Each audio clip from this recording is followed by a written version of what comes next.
équipés sauvages. Mathieu Noël.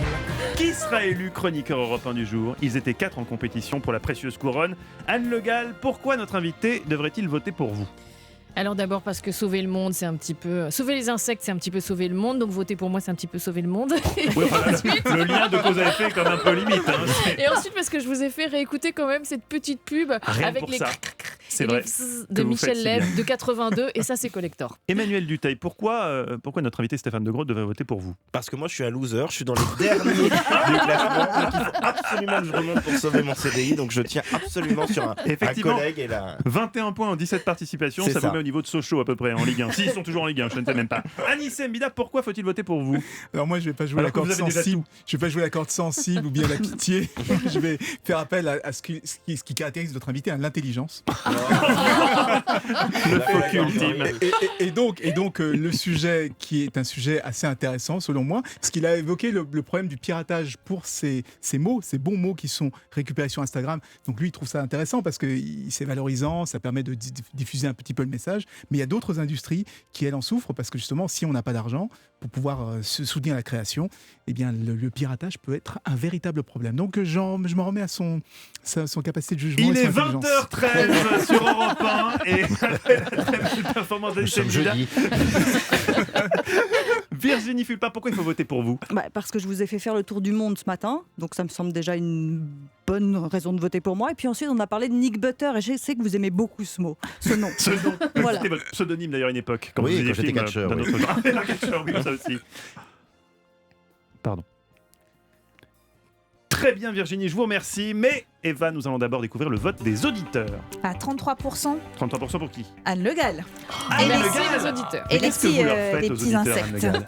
Merci les petits insectes. Voilà une Merci très belle aux phrase. auditeurs. Pour ma part, mon point aujourd'hui va à Virginie pour cette chronique sur cette personne qui a fait 196 marathons en 2 ans, sachant que je n'en ferai même pas un dans toute ma vie. Ça m'a vraiment impressionné. Mais vous le savez, ici, le dernier mot revient à notre invité d'honneur, Stéphane De Groot. Oubliez que vous êtes leur collègue et qui pourrait se venger en vous versant du Forlax dans votre café tout à l'heure. Dites-nous en toute franchise qui mérite, selon vous, d'être élu chroniqueur du jour. Alors je vais vous dire qui et pourquoi. Je vais dire Anne parce que la bonne chronique, merci. la bonne est d'Anne. Bravo. Heureusement que votre nom lui a inspiré un jeu de mots. Sinon, si c'est Fulpin qui vous avait inspiré un jeu de mots, ça aurait été Fulpin. Bravo Anne Le Gall. Anne Le Gall, respirez fort et concentrez-vous. Je crois que nos N'importe amis les quoi. insectes ne vont pas très fort, Anne.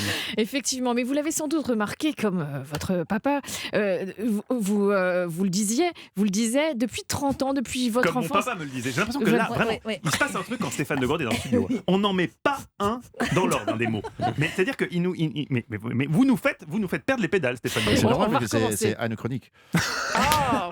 C'est joli. On va Alors, recommencer. essayons d'être Allez, aussi je doués vais que enlever. Stéphane. Je vais Concentrons-nous enlever. sur les mots.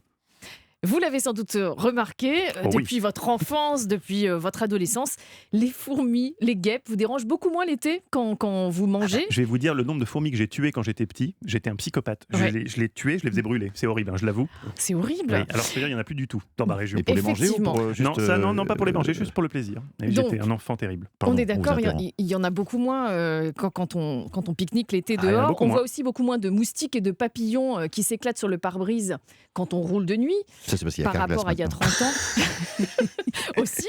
Et puis cette pub de 1982, souvenez-vous, avec Michel Leb qui mime un insecte, elle est devenue furieusement has-been. On ne combat pas les insectes qui font comme les insectes qui font.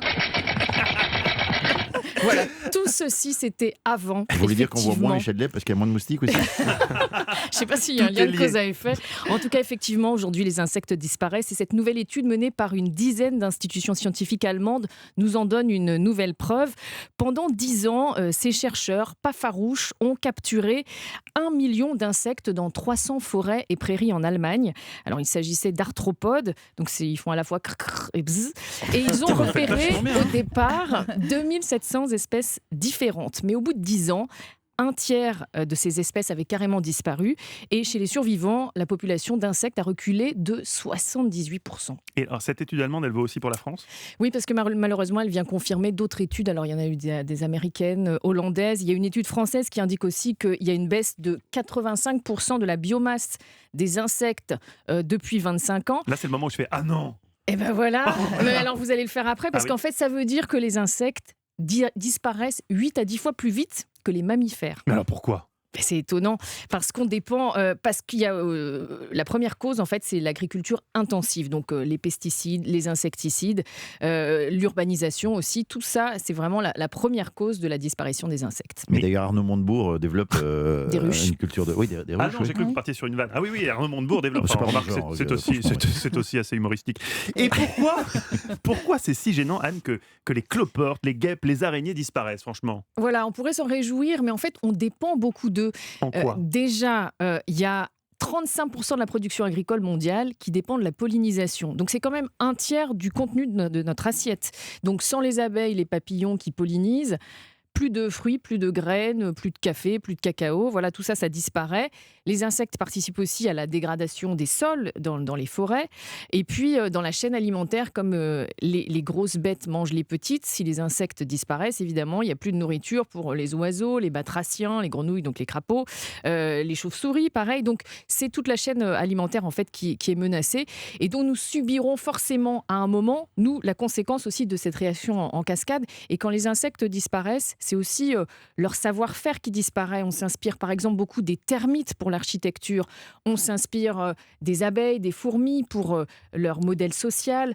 On s'inspire aussi de la solidité du fil de la toile d'araignée. Donc tout ça aussi, ça nous aide à innover. Ça se fait des Avec le punaises temps, pour on a créer peut-être des post-it. Enfin, des trucs comme ça. Elle est pas mal.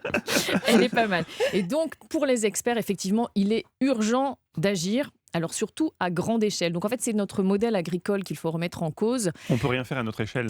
Alors on d'individu. peut installer des hôtels à insectes. Des Mais ça- hôtels à Oui, insectes. vous savez, Ah oui, les des hôtels à petites 2 maisons étoiles, en 3 bois, étoiles. là. S'il y a une piscine, Ouais. si on met un petit bol, ça s'appelle la Donc- piscine, il a 4 étoiles. Non mais c'est déjà utile, mais effectivement c'est pas à l'échelle locale qui est la bonne. Il faut carrément revoir le modèle. Et d'ailleurs il y a plusieurs groupes de scientifiques qui ont écrit une lettre ouverte aux députés européens pour qu'on revoie le modèle de la PAC, donc pour créer plus de biodiversité dans les paysages et qu'on revoit aussi la politique concernant les produits C'est à nouveau phytosanitaires. à Bruxelles, chez vous, que tout ça va décider, Stéphane Le Grotte. Effectivement. Oui, enfin, c'est un terme générique, hein, ce Bruxelles-là. C'est chez vous aussi, hein, ce Bruxelles. Oui, c'est pas faux. Mais c'est quand même plus chez vous que chez moi. Merci Anne Le Gall.